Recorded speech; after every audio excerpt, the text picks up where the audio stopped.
Bonjour mes très chers frères et sœurs qui nous suivent sur sur le programme de Mandombe University, l'université Mandombe. C'est un grand plaisir de partager avec vous les connaissances que nous sommes en train de systématiser à l'université Mandombe. Et pour aujourd'hui, mes très chers frères et sœurs, nous avons apporté un thème qui est lié à la mort de Papa Simon Kimbangu. Comme nous le savons tous, qu'en 1951, le 12 septembre 1951, Papa Simon Kimbangu avait rendu son âme. Et aujourd'hui, nous sommes au mois d'octobre et lorsque nous essayons un peu de voir, le 12 octobre 2020, Papa Simon Kimbangu a complété 69 ans depuis qu'il nous a quittés. Donc nous allons faire une réflexion sur la mort de Papa Simon Kimbangu. Nous allons faire une réflexion sur son projet. Nous allons faire une réflexion sur le développement de son projet après sa mort. Est-ce que Papa Simon Kimbangu, il est réellement mort ou encore il est encore en vie? Il continue encore son travail. Donc voilà un peu la réflexion que nous aurons à tenir ensemble au cours de cette étude, de cette réflexion que nous allons effectuer ensemble avec vous. Donc, nous vous souhaitons les bienvenus à ce programme, à cette réflexion. Avant tout, nous aimerions d'abord et avant tout faire un abordage synthétique sur la personne de Papa Simon Kimbangu. Papa Simon Kimbangu est né dans une période très complexe, une période de transition entre la fin de l'esclavagisme et le début de la colonisation. Et donc, nous sommes en 1887, le 12 septembre 1887, c'est le jour de la naissance de Papa Simon Kimbangu à Nkamba, dans une région qui se trouve géographiquement, qui se trouve dans la contrée de l'ex-royaume du Congo, pour avoir une idée générale du contexte géographique dans lequel Papa Simon Kimbangu est né. Et il nous a quittés le 12 octobre 1951. Mais pendant toute cette période, Papa Simon Kimbangu, dans sa trajectoire en 1921, Papa Simon Kimbangu, le 4 avril, Papa Simon Kimbangu, il a commencé son travail, il a commencé son œuvre d'évangélisation, son œuvre de conscientisation du peuple africain. Et il a commencé son œuvre pédagogique pour montrer aux Africains le type de spiritualité qu'ils devaient entreprendre. Mes très chers frères et sœurs, il y a un aspect très important que nous devions signaler, c'est que en 1900, la période à laquelle Papa Simon Kimbangu va naître, c'est une période vraiment très sensible qui a trait à la colonisation et l'esclavagisme. Et nous savons que la colonisation, c'est un système de domination. Et le système de domination de la colonisation utilisait tous les moyens, tous les instruments possibles pour dominer le continent africain. Et l'un des éléments, l'une des armes du système colonial que le système colonial a plus utilisé pour atteindre ses objectifs, c'est la spiritualité. La spiritualité, le type de spiritualité que le colonisateur utilisait était tellement sublime que la spiritualité africaine se démontrait pratiquement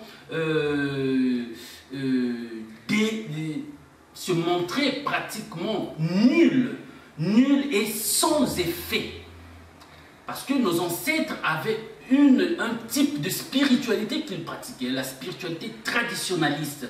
Et cette spiritualité traditionnaliste, devant la spiritualité du colonisateur, c'est une spiritualité très basse. C'est une spiritualité qui a démontré ses faiblesses.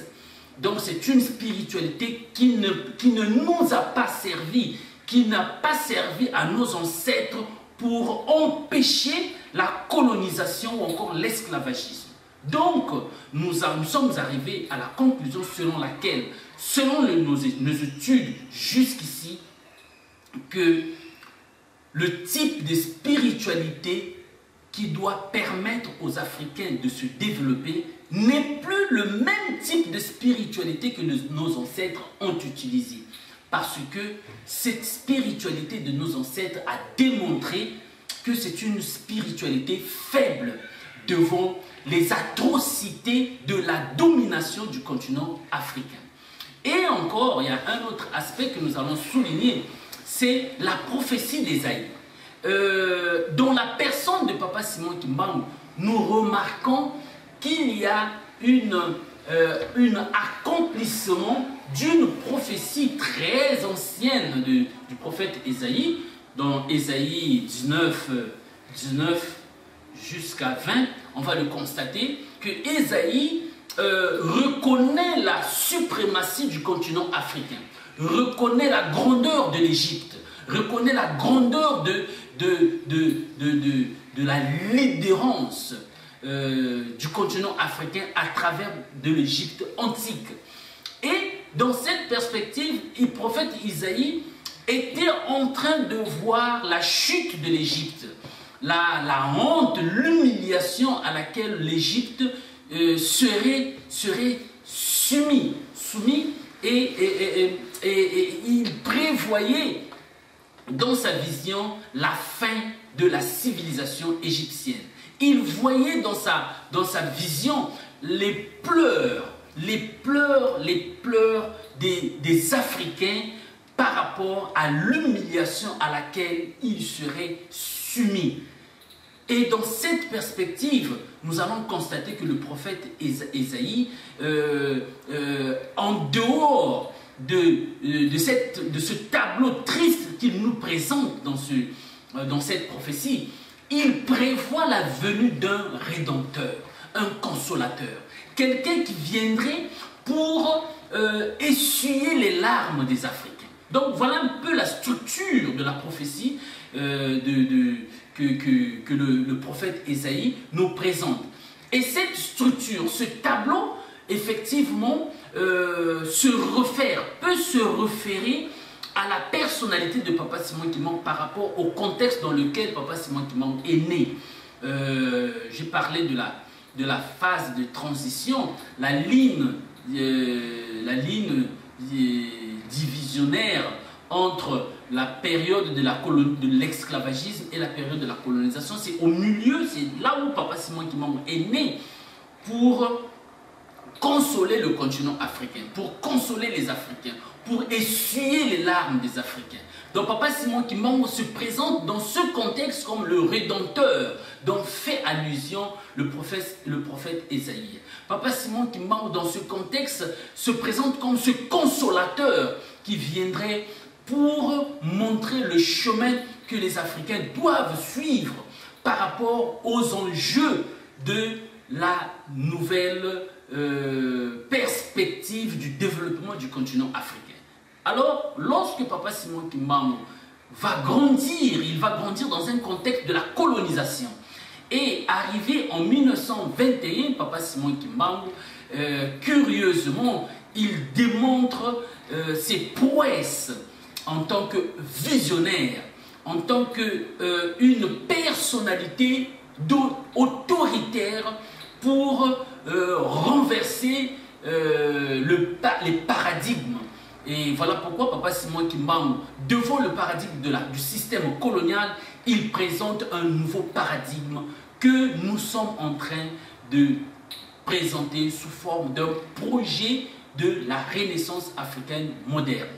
Et voilà, le 6 avril 1921, Papa Simon Kimbangu lance son programme et il passe d'abord par la puissance, les actes de puissance en guérissant Mama Kiantondo qui était agonisante.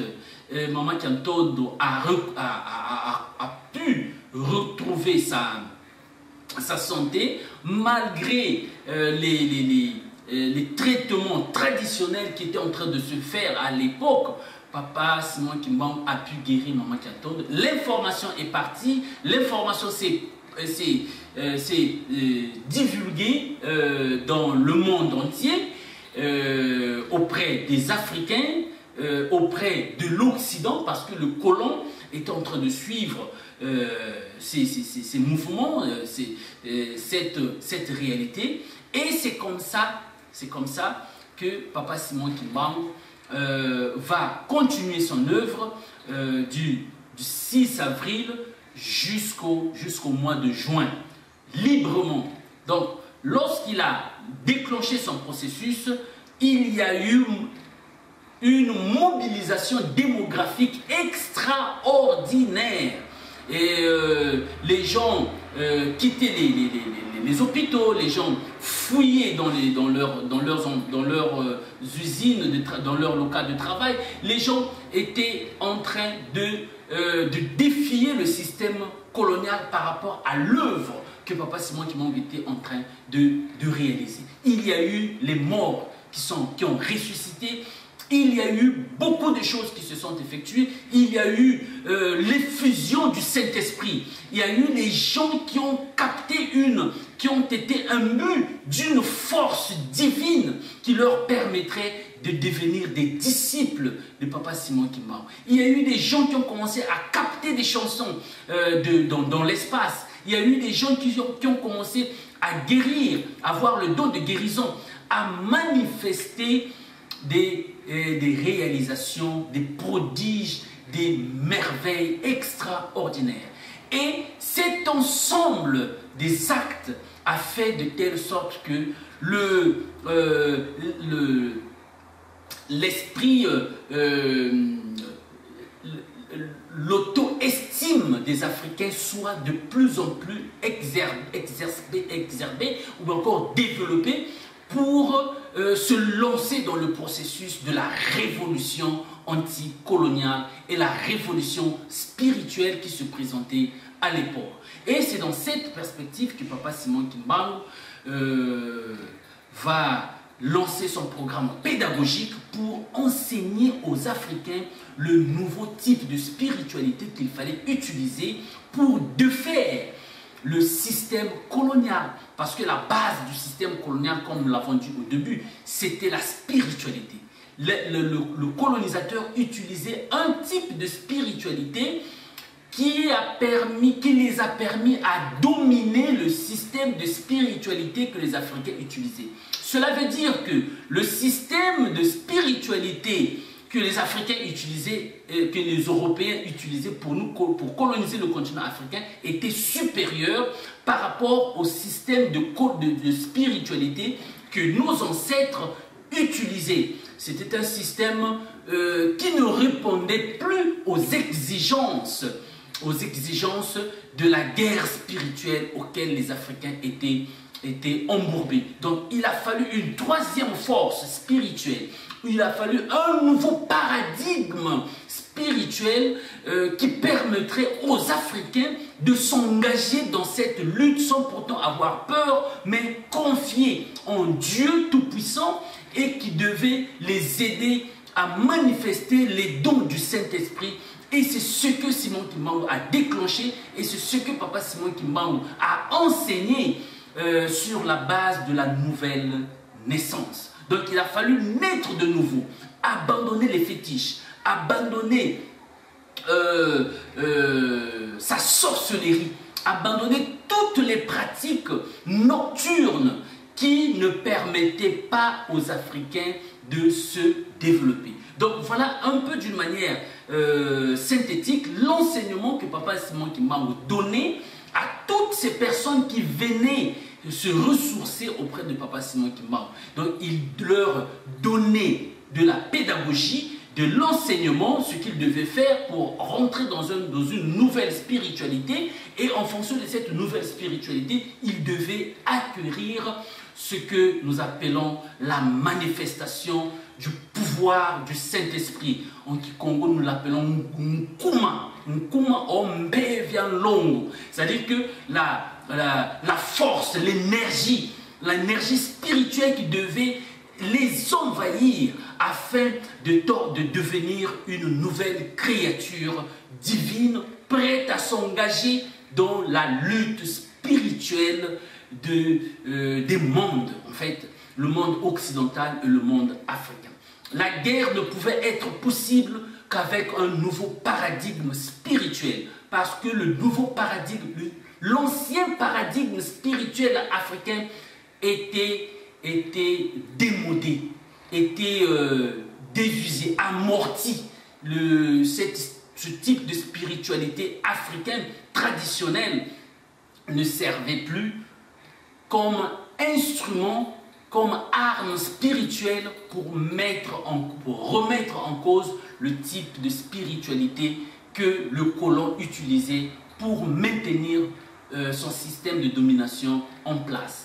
Dans cette perspective, le 6 avril 1921, Papa Simon Kimbangu a donné cet enseignement, a donné ses bases, a lancé ses bases pédagogiques.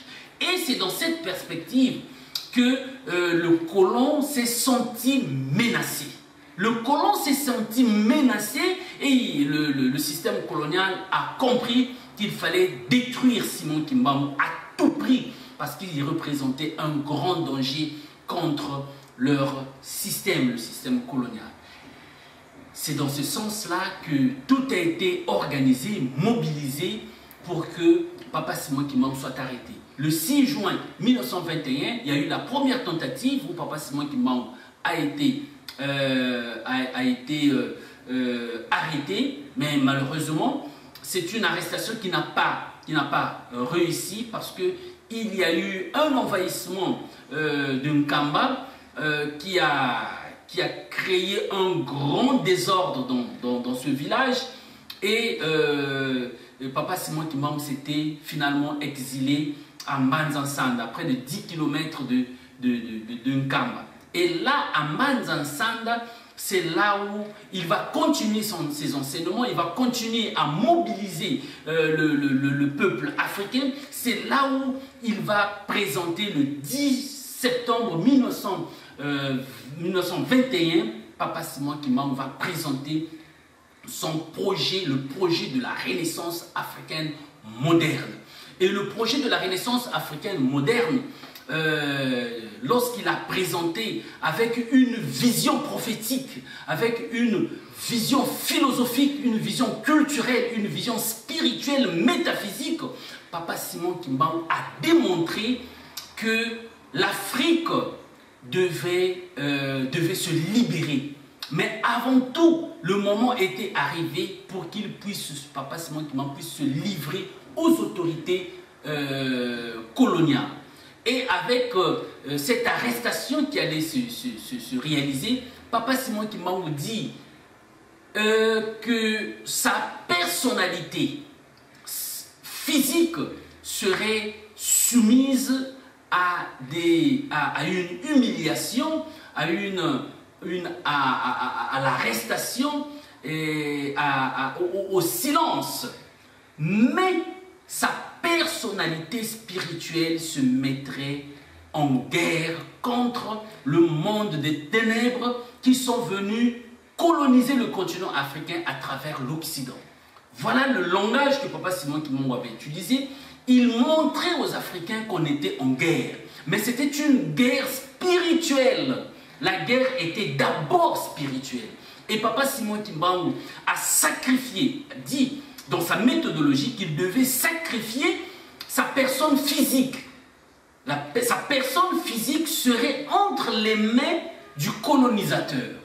Et sa personne spirituelle se lancerait dans la lutte, dans la guerre contre le système spirituel du colonisateur. Donc, voilà un peu les méthodes que Papa Simon Kimbangu a utilisées pour remettre en cause le système spirituel de la colonisation.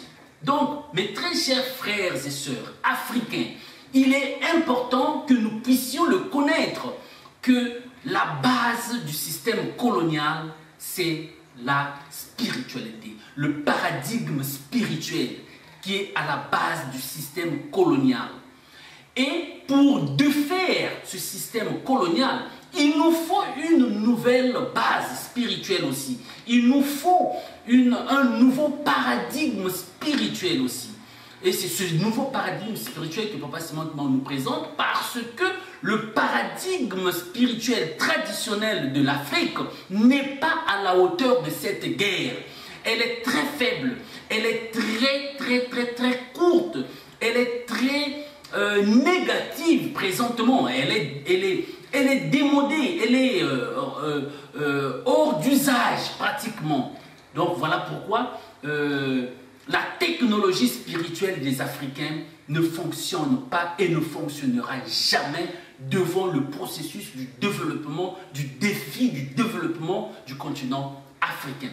Donc voilà pourquoi, ici à l'université Mandombe, nous avons fait toute cette étude de l'essence du sous-développement du continent africain. Nous nous sommes rendus compte que le sous-développement du continent africain dépend entièrement du sous-développement spirituel auquel l'Africain est engagé à travers du type de spiritualité que nous utilisons. Cela veut dire que, dis-moi le type de spiritualité que tu utilises, je te dirai qui tu es.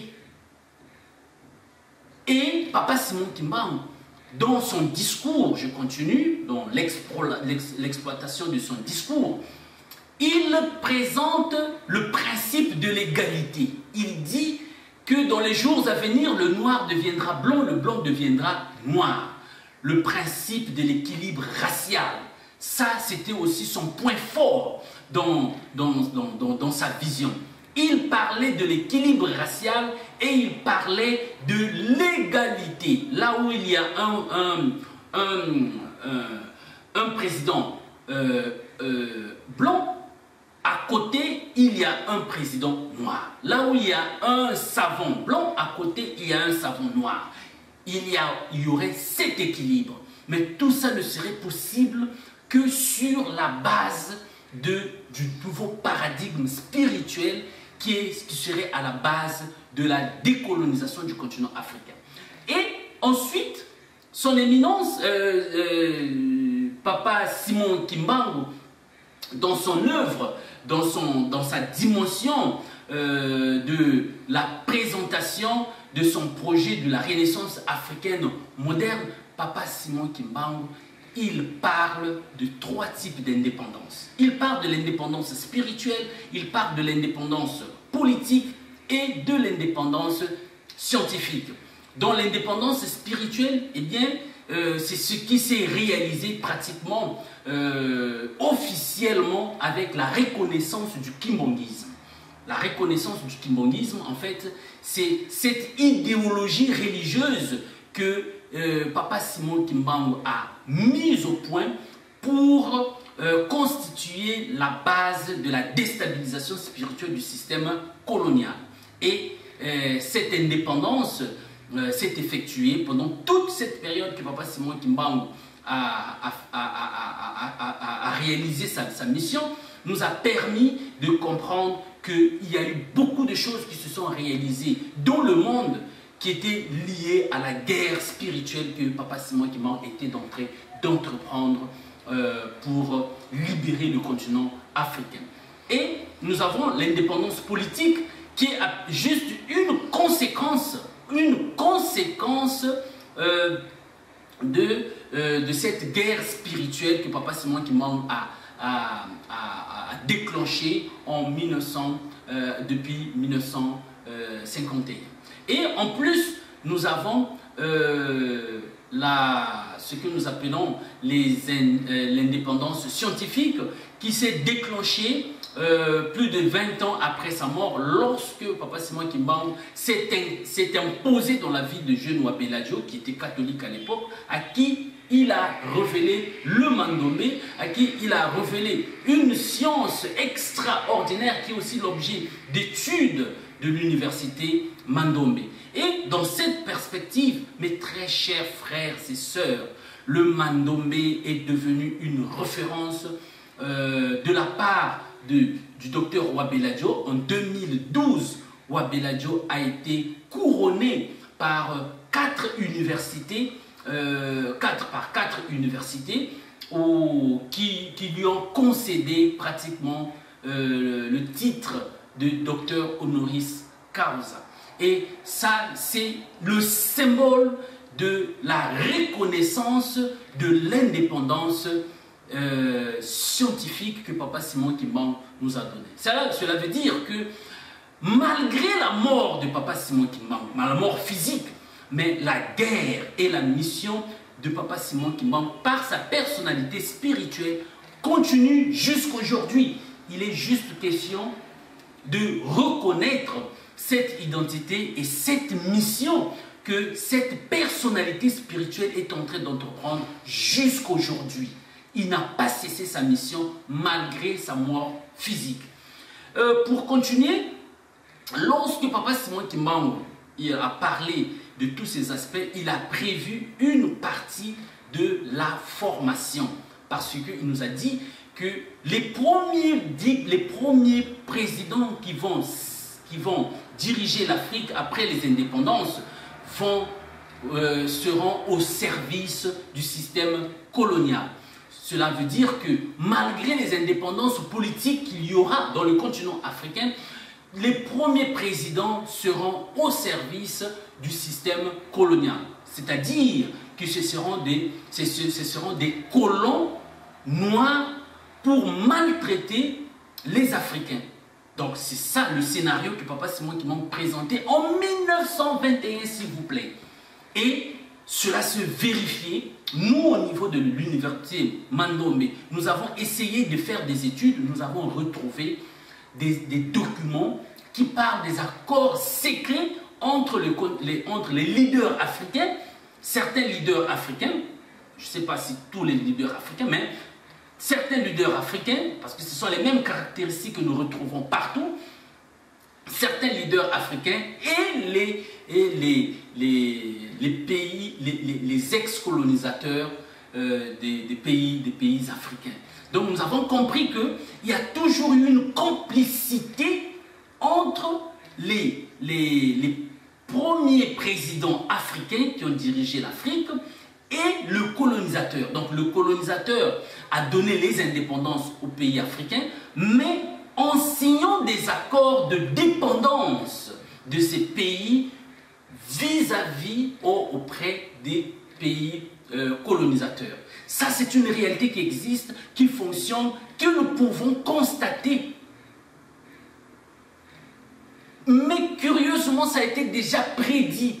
Et en fonction de ça, Papa Simon Kimbangu avait prévu l'aspect de la formation. Il y aurait un professeur qui devait venir pour préparer et former une élite qui sera à la hauteur de matérialiser et mettre au point dans la pratique le projet de la Renaissance africaine moderne.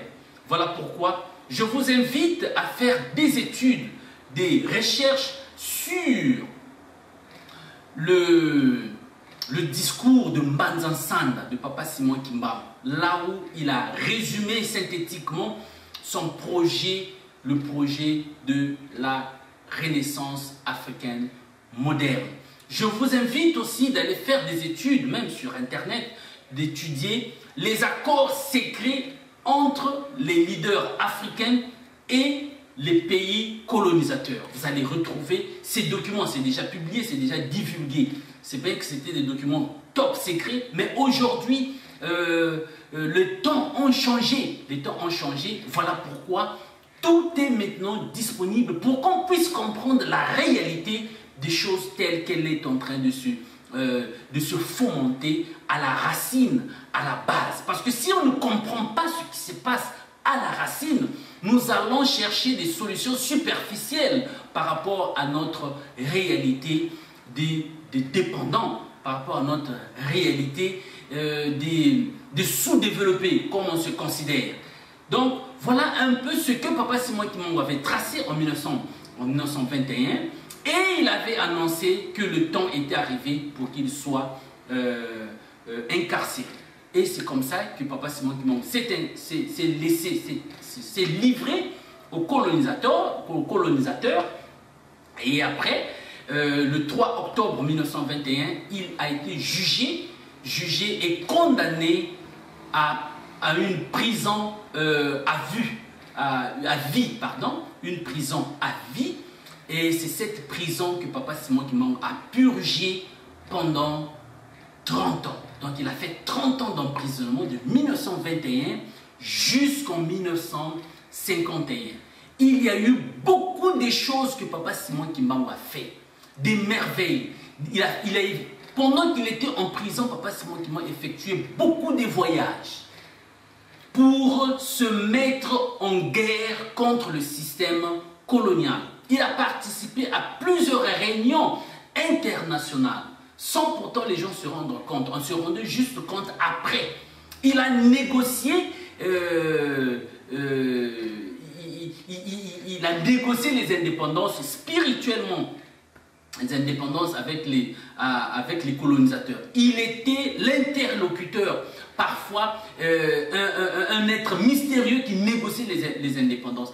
Donc, les indépendances, il n'y a pas eu seulement un aspect politique sur les indépendances africaines. C'est ce que je voulais faire comprendre, qu'à la base, il y a eu un travail qui s'est fait pendant la période centrale de la colonisation qui va de 1920 à 1950. Cette période que Basil Davidson, l'historien britannique, définit comme étant la période centrale de la colonisation. Et pendant cette période centrale de la colonisation, il n'y avait plus de résistance de la part des Africains. Les Africains, avec leur sorcellerie, avec leur pratique mystique, ils se sont conformés à la colonisation. Ils se sont dit, bon, mais on ne peut rien faire, on va accepter la colonisation. Et les Africains ont accepté la colonisation. Et cette période marque la fin de la résistance africaine de la colonisation. C'est pendant cette période que les colonisateurs étaient plus à l'aise pour dominer le système, pour installer à 100% le système colonial. Donc les Africains n'avaient plus de capacité d'affronter le système colonial. Curieusement, c'est pendant cette période que les Africains n'avaient plus de force, que ce soit spirituellement, que ce soit physiquement, que ce soit psychologiquement. Les Africains étaient rasés, les Africains étaient mis en moule. Et c'est pendant cette période que Papa Simon Kimbangu va lever la tête pour déclencher le processus de la déstabilisation du système colonial du point de vue spirituel d'abord. Et après cette période de 30 ans d'emprisonnement, pendant que Papa Simon Kimbangu était en prison physiquement, spirituellement, Papa Simon Kimbangu était en train de faire le travail de la déstabilisation du système colonial. Ça, certainement, l'Occident a beaucoup des informations là-dessus. Je crois que comme nous nous approchons de du centenaire de Papa Simon Kimbangu, il y aura une démarche juridique qui sera entreprise par la famille de Papa Simon Kimbangu pour réclamer, pour demander la restitution de tous les archives de Papa Simon Kimbangu que les Belges ont ont confisqué, les Belges ont conçu, ont élaboré. Je crois que l'humanité pourra avoir des informations, plus d'informations sur la personnalité de Papa Simon Kimbangu, ce qu'il a fait pendant cette période. Et ce n'est que pendant cette période, après cette période, que le vent des indépendances vont commencer à souffler, va commencer à souffler de 1951 jusqu'en 1960. Pendant cette période, qui est la période de la transition, les politiciens pouvaient maintenant se lever pour parler des indépendances. Ils avaient maintenant le pouvoir d'en parler, au prix d'un sacrifice aussi. Donc, on peut dire qu'après avoir eu un apport spirituel spécifique de Papa Simon Kimbangu, il y a eu des jeunes politiciens pendant cette période qui se sont lancés dans la lutte, dans la guerre de la conquête des indépendances. Il y a eu d'abord un travail spirituel qui s'est fait. Et ce travail spirituel a conduit à l'inspiration directement ou indirectement des politiciens africains qui se sont lancés dans la lutte de la conquête des indépendances. Donc voilà un peu dans un contexte général ce qu'on aimerait expliquer.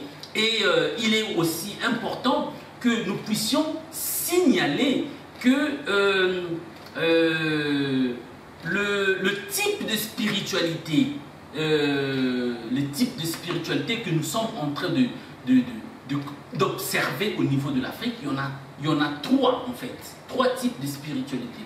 Il y a le paradigme spirituel traditionnaliste des Africains que nous avions démontré, que nous avons montré comme étant un système pratiquement qui a perdu son essence, un système qui n'est plus opérationnel, qui est opérationnel, mais qui n'a plus ces effets positifs sur lesquels on peut compter comme élément fondamental pour nous aider dans le développement de l'Afrique. Seulement si le système spirituel traditionnaliste des Africains fonctionnait normalement lorsqu'il y a eu la Coupe du Monde, lorsqu'il y a eu la Coupe du Monde en Afrique du Sud, avec le marché de fétiches qu'on nous a présenté,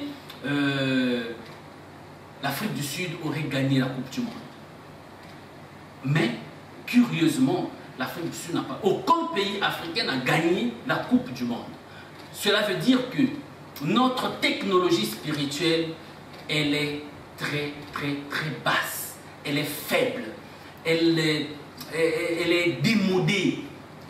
On ne peut plus compter sur ce paradigme. C'est un système qui est dépassé. Il doit être mis au garage et utiliser une autre technologie. Et pour les intellectuels, ils pensent que la spiritualité, le paradigme spirituel occidental, dans le cas de la franc-maçonnerie, de la Rose-Croix, les sciences occultes, les sciences ésotériques occidentales ou orientales, pourrait nous aider pour garantir le processus du développement du continent africain, ou encore pour se défendre par rapport aux attaques que le système spirituel traditionnaliste fait souvent aux intellectuels africains. Curieusement, malheureusement, c'est aussi un système qui ne tient pas debout par rapport à la nature métaphysique du continent africain. Parce que le continent africain doit être géré, ou encore le continent africain doit avoir ses bases, ses propres bases spirituelles pour se développer. Et le troisième paradigme spirituel que nous présentons, c'est cette ligne de pensée que Simon Kimbangu nous présente lorsqu'il dit il faut naître de nouveau de l'Esprit de Dieu. Il faut être purifier, il faut se débarrasser de toutes ces pratiques. C'est possible qu'un être puisse vivre sa spiritualité dans la pureté de ses pensées et dans la pureté de ses œuvres. Et c'est ce que Papa Simon Kimbangu nous enseignait, c'est ce que Papa Simon Kimbangu nous présente dans cette ligne de pensée que nous sommes allés étudier. Donc c'est une réalité vraiment importante, c'est une réalité vraiment importante que les Africains doivent tenir en ligne de compte. Pour voir la question de l'interprétation de la mort de Papa Simon Kimbangu en 1921, et il est très important de comprendre qu'en 1951, c'est en 1951 que Papa Simon Kimbangu nous a laissé. En 1951, Papa Simon Kimbangu a pris la décision de sortir de sa prison. Il a déclaré que sa prison est terminée. Là, il était à Lubumbashi et il a pris la décision de sortir de la prison sans le consentement des Occidentaux, ou encore de ces prédateurs. Et un bon matin, lorsqu'ils se sont réveillés à la prison, ils se sont rendus compte que Papa Simon Kimbangu, avec sa couverture, il était dehors. Alors que la nuit, Papa Simon Kimbangu, comme d'habitude, il était dans sa cellule et les prisonniers ne sortent que lorsque le chef de la prison vient, il ouvre la porte de la prison. Et curieusement, Papa Simon Kimbangu ce jour-là n'a pas attendu le responsable de la prison pour qu'il puisse sortir.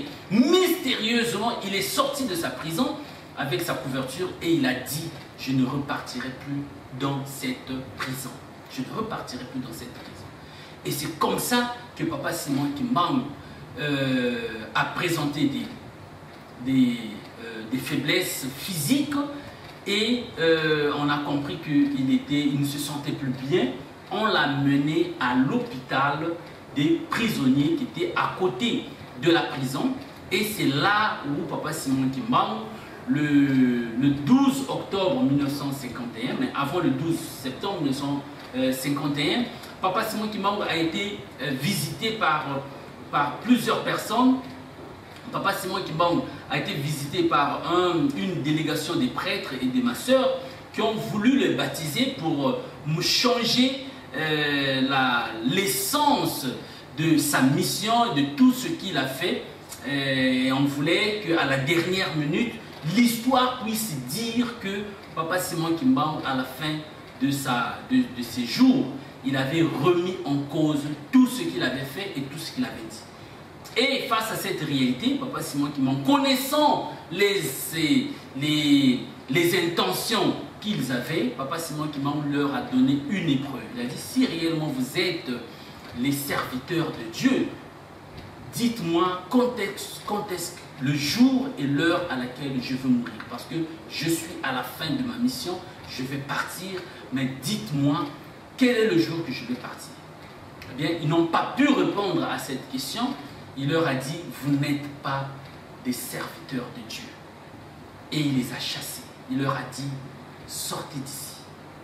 Et ils sont partis.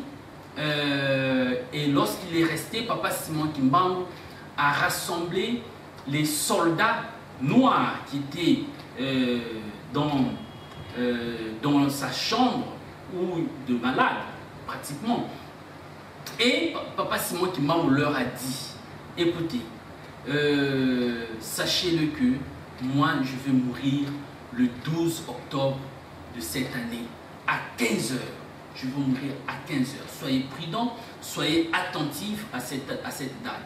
Et il leur a parlé de ce qui pourrait arriver dans l'humanité, en Afrique, dans l'humanité. Beaucoup de choses qu'il a prédit, qui se sont réalisées. Et il a raconté toutes ces choses à ses soldats. Et il leur a donné de la bénédiction. Il les a bénis. Et selon le soldat Sakwa Bango qui était présent, qui a témoigné, il y a des vidéos sur YouTube que vous pouvez consulter. C'est bien que l'interview a été faite en lingala, vous pouvez faire la traduction. Et le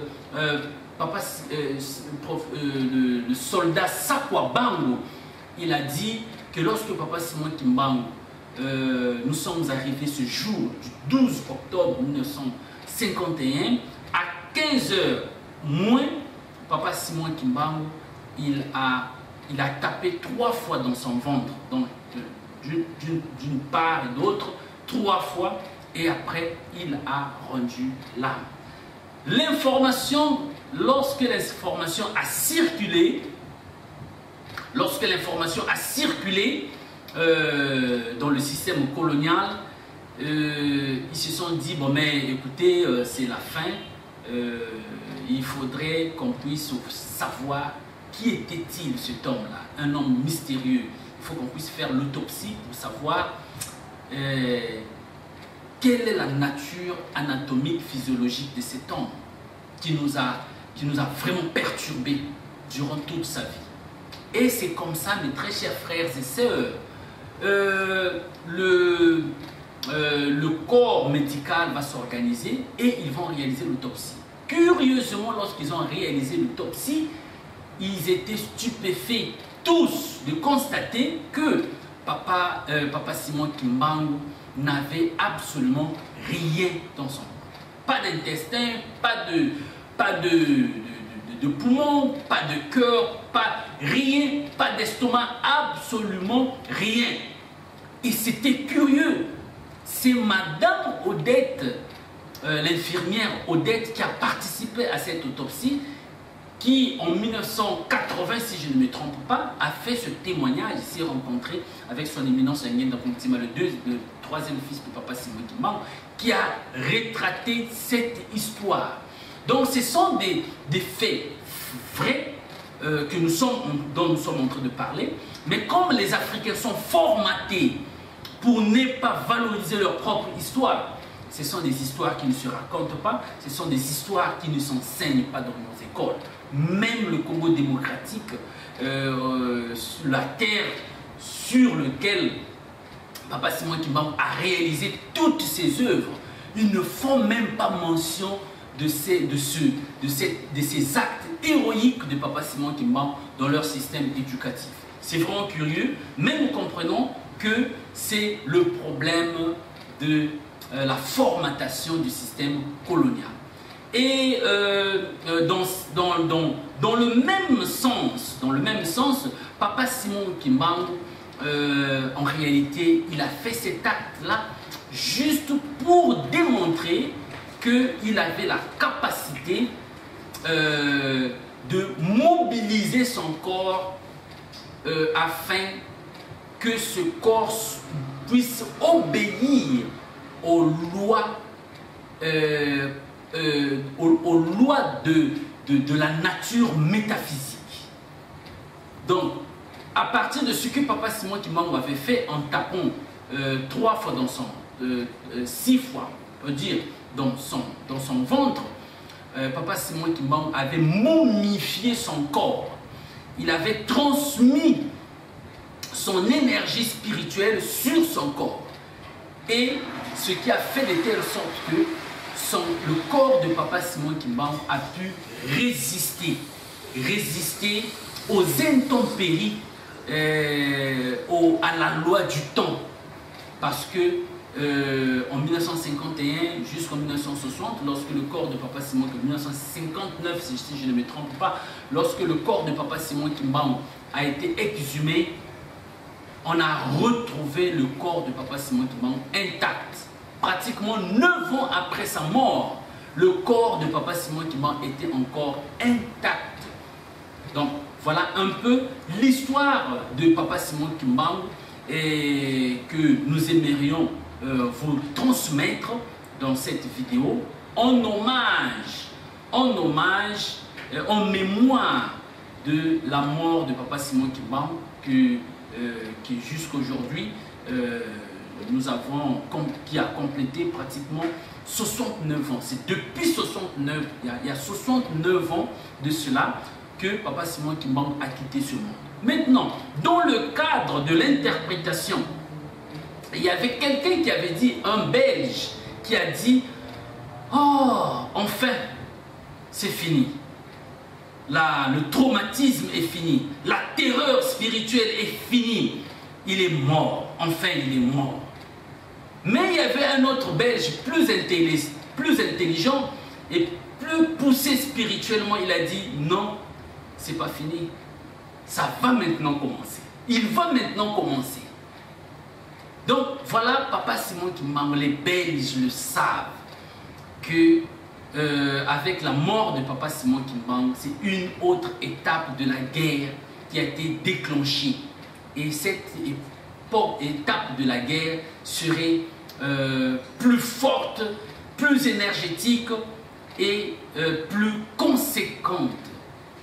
Et c'est comme ça que nous interprétons la mort de Papa Simon Kimbangu. La fin d'une phase, le début d'une autre phase du projet de la renaissance africaine de Papa Simon Kimbangu. Et dans cette perspective, comme nous pouvons le constater, la mort de Papa Simon Kimbangu représente la renaissance de son projet et la poursuite de son combat spirituel contre le système colonial spirituel qui déclenche le processus de l'indépendance politique, le processus de l'indépendance spirituelle et le processus de l'indépendance scientifique. C'est ce qui nous a mené dans le cas scientifique que nous sommes en train de développer au niveau de Mandombe University, le cas de la situation de Mandombe. L'histoire du Mandombe, nous la connaissons. Le Mandombe est né à partir de la révélation de Papa Simon Kimbangu. Donc c'est Papa Simon Kimbangu qui s'est imposé dans la vie de Roi Belladiou. Donc voilà un peu en gros ce que nous sommes en train de défendre, c'est de la spiritualité. Le type de spiritualité que les Africains doivent utiliser pour se lancer dans le processus du développement de la personnalité des Africains. Parce que, mes très chers frères et sœurs, on a un problème très sérieux. Très sérieux sur le type de spiritualité qu'il faut utiliser pour le développement de l'Afrique. Il y a des spiritualités, il y a des types de spiritualité qui nous amènent au sous-développement spirituel. Le sous-développement spirituel est pire qu'un sous-développement socio-économique. En fait, tout commence avec le sous-développement spirituel. Lorsqu'on est sur un paradigme spirituel de développement, eh bien les conséquences du développement se voient. Lorsqu'on est dans un paradigme de sous-développement spirituel, eh bien les conséquences sont visibles. Actuellement, le continent africain, je ne mâche pas mes mots, le continent africain est dans un paradigme de sous-développement spirituel. Et les conséquences sont visibles. Depuis les indépendances en 1960, aucun pays africain s'est décollé, aucun pays africain s'est développé. Aucun, surtout je parle de l'Afrique australe, l'Afrique noire, aucun pays ne s'est développé parce que le paradigme spirituel que nous avons utilisé, ou que nous sommes en train d'utiliser, c'est un paradigme faible, c'est un paradigme qui n'a pas d'avenir, c'est un paradigme qui ne correspond plus à la réalité du combat que nous sommes en train d'entreprendre. Donc voilà un peu, mes très chers frères et sœurs, ce que nous avions comme réflexion à faire sur la personnalité de Papa Simon Kimbangu en fonction de sa date de la mort, lorsque Papa Simon Kimbangu nous a quittés et ses conséquences que nous sommes en train de vivre. Pour terminer, mes très chers frères et sœurs, nous savons que notre pays, au niveau de l'Angola, nous avons connu le décès du gouverneur du WIJ. Le gouverneur du WIJ, c'était un jeune, le docteur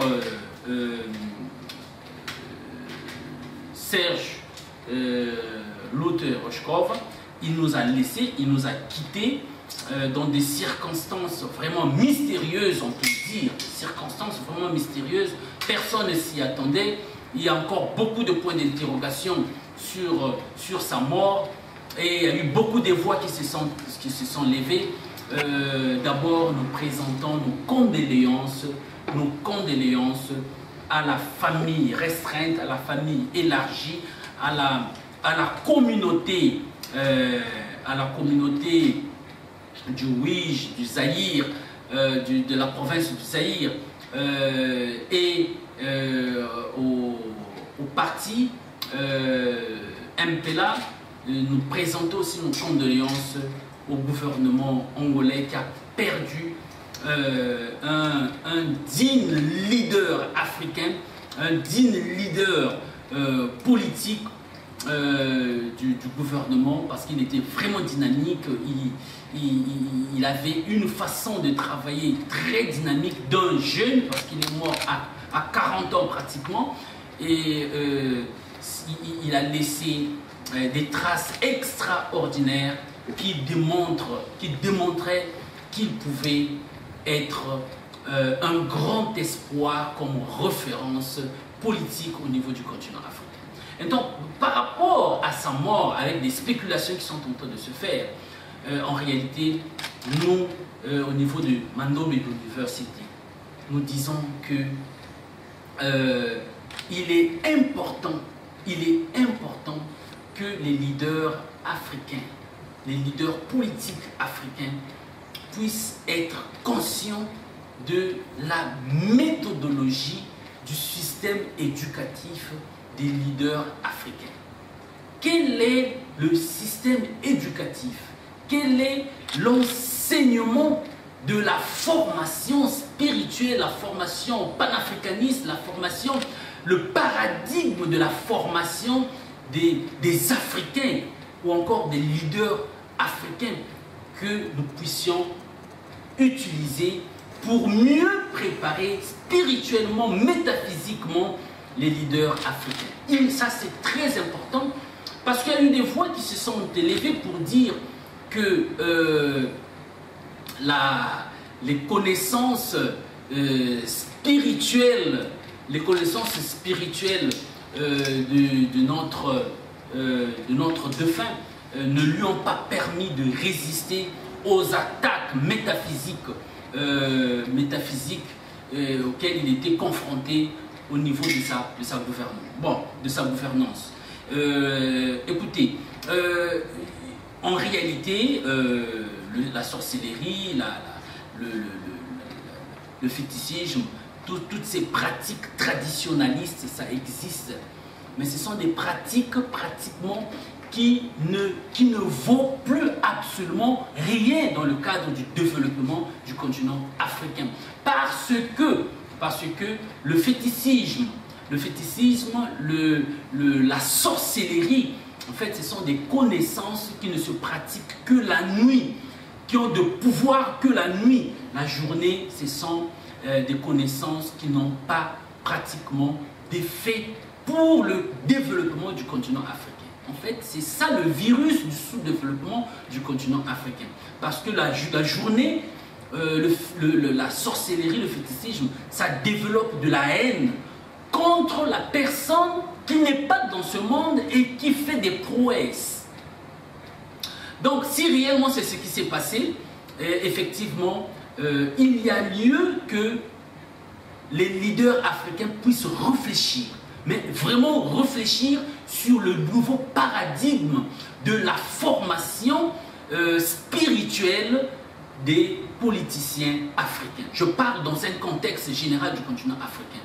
La sorcellerie, les fétiches, les gris-gris ne permettront pas à l'Afrique de se développer. Ce n'est pas un paradigme conséquent pour les leaders africains de se tenir debout par rapport aux défis du développement que nous avons.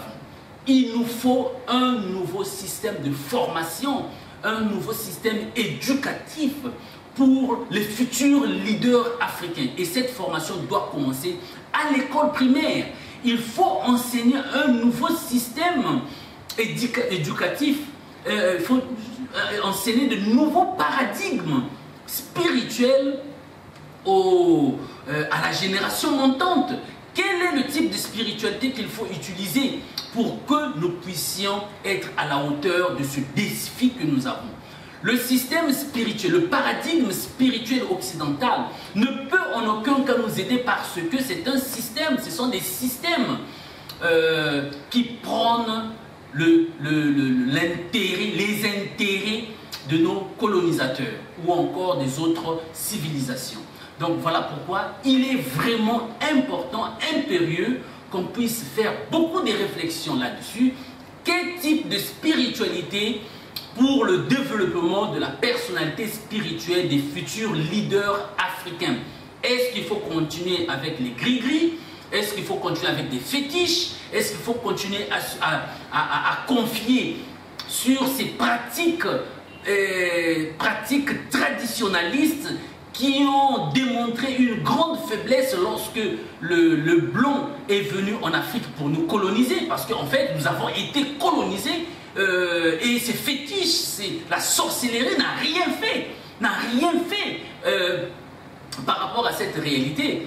Donc, voilà pourquoi nous le déclarons que réellement le fétiche, la sorcellerie ne pourront en aucun cas nous aider pour qu'on puisse sortir de cet imbroglio dans lequel nous nous trouvons pour le développement de l'Afrique. La sorcellerie, c'est un paradigme du sous-développement du continent africain.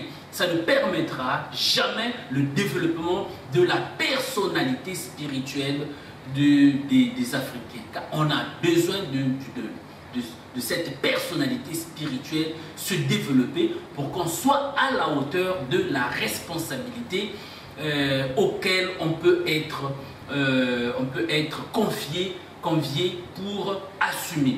Donc voilà pourquoi en un mot nous demandons vraiment qu'il y ait beaucoup de réflexions là-dessus. Les gouvernements africains doivent réfléchir là-dessus pour voir quel type de spiritualité dont les leaders africains ont besoin pour se développer, pour développer leur personnalité spirituelle.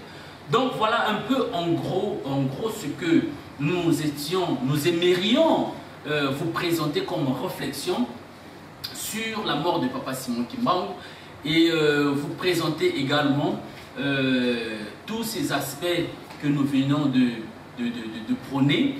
Nous avons deux penseurs que nous aimerions mentionner avant de nous quitter, qui ont fait des bonnes réflexions ces derniers temps-ci. Il y a le français Michel Geoffroy. Michel Geoffroy a écrit un livre très intéressant intitulé « La nouvelle guerre des mondes ». Un livre très intéressant qui parle de 4 types de guerres mondiales et il parle de la 4e guerre mondiale dans laquelle nous sommes. Et il fait une observation très importante qui va interpeller les Africains lorsqu'il dit le monde de la domination occidentale est terminé. C'est ça ce qu'il a démontré dans son livre. Cette guerre est terminée pratiquement. Et par rapport à cela, il est important de souligner que nous devions être conscients que nous sommes en guerre depuis que nous étions depuis que nous sommes rentrés dans le processus de l'esclavagisme. Le continent africain, les Africains, les Afros, tous les Afros sont imbus, mais encore sont engagés dans une guerre que jusqu'à présent est en train de continuer. Et le professeur Michel Geoffroy fait mention de cette guerre. Et il a dit, carrément, dans ses observations qu'il est en train de faire, il a dit que les choses ne sont plus comme elles étaient avant. la civilisation occidentale est affaiblie. La civilisation occidentale a perdu carrément. Il est hors jeu. En d'autres termes, le monde de la domination occidentale est terminé. La suprématie occidentale est terminée pratiquement. Ça, c'est ce qu'il présente dans son livre. Et si la suprématie occidentale est terminée, et qu'est-ce que l'Afrique prend comme des dispositions pour s'affirmer, pour casser comment on appelle ça, les accords de la colonisation. Mais naturellement, il y a eu déjà cassation de tous ces accords par rapport à ce que nous sommes en train de vivre actuellement. Il est juste question que les Africains prennent des dispositions. Il y a des dispositions qui sont en train de se prendre. En dehors du Michel Geoffroy, il y a le professeur Pougala qui a aussi publié un livre très intéressant. Je vous conseille de lire ce livre où il parle de la géostratégie africaine. Dans la géostratégie africaine, le professeur Pougala, il dit que nous devions repenser. Il dit deux choses très importantes. Il dit qu'il faudrait que les Africains soient conscients qu'ils sont en guerre. Et lorsqu'on est en guerre, il faut bien connaître les enjeux de notre adversaire. Définir qui est notre adversaire. Notre adversaire, c'est le système colonial. C'est le système occidental qui ne veut pas que l'Afrique puisse s'élever, puisse se mettre debout pour qu'elle avance. Eh bien, il faut prendre des dispositions en fonction de ça. Et il dit que l'un des instruments que le système occidental utilise pour maintenir la domination sur le continent africain, c'est l'école. Qu'est-ce que nous apprenons, qu'est-ce que nous enseignons à nos enfants à partir de l'école primaire? Quelle est la nature quel est le type d'enseignement que nous transmettons à nos enfants en ce qui concerne le développement de la personnalité, de l'orgueil d'être africain aux Africains? Il n'y en a pas, il n'y a pas des programmes, nous avons fait des études là-dessus. Il n'y a aucun programme éducatif dans le domaine, dans tout le continent africain qui prône le panafricanisme des Africains dans les écoles. Il n'y en a pas. Il n'y en a pas. Il n'y a pas vraiment des références dans le système éducatif. Tout le système éducatif, le système éducatif de tous les pays africains colonisés sont plus liés à la valorisation ou encore à la soutenance du système occidental. Donc voilà pourquoi le professeur Pougala, il interpelle les dirigeants africains afin qu'ils puissent prendre conscience de cette réalité, qu'ils sachent que nous sommes en guerre. Et lorsqu'on est en guerre, il faut créer toutes les dispositions pour que les moyens de lutte soient des moyens sophistiqués, performants, pour la protection de notre espace, l'espace dans lequel nous fonctionnons comme Africains. Ce sont deux livres que je vous recommande en mémoire de 69 ans d'anniversaire de la mort de Papa Simon Kimbangu. Merci beaucoup pour votre attention. J'espère que cette réflexion vous a plu et vous aidera à avoir plus des idées, à avoir plus de réflexion, de méditation autour de la réalité générale de la situation de l'Afrique. Parce que l'objet d'étude de l'université Mandomé, c'est le projet de la Renaissance africaine moderne. Et dans ce projet, qui est un nouveau paradigme, nous permet d'aller étudier le monde du paradigme du traditionnalisme africain, qui est dépassé, et le monde du paradigme occidental, qui est aussi en train de se défaire par rapport au travail spirituel que Papa Simon Kimbang a fait depuis de 1921 jusqu'en 1951. Donc voilà pourquoi nous sommes vraiment conviés à faire des recherches sur les informations que nous sommes en train de vous passer. Pour aujourd'hui, nous terminons ainsi notre réflexion. Merci beaucoup pour votre attention. À nous revoir à la prochaine réflexion que l'Université Mandom est toujours en train de donner. Si les images vont arriver dans les réseaux sociaux, dans vos téléphones, dans vos maisons, c'est grâce à l'intervention de l'ingénieur Papa Cels Sals. C'est lui en fait le grand technicien qui est derrière les caméras, qui fait toujours un grand effort, un grand sacrifice pour nous faire parvenir ces réflexions. Merci beaucoup Papa Cels pour tout ce que tu es toujours en train de faire en défense du projet de la Renaissance africaine moderne que Papa Simon Kimbang nous a légué. Merci.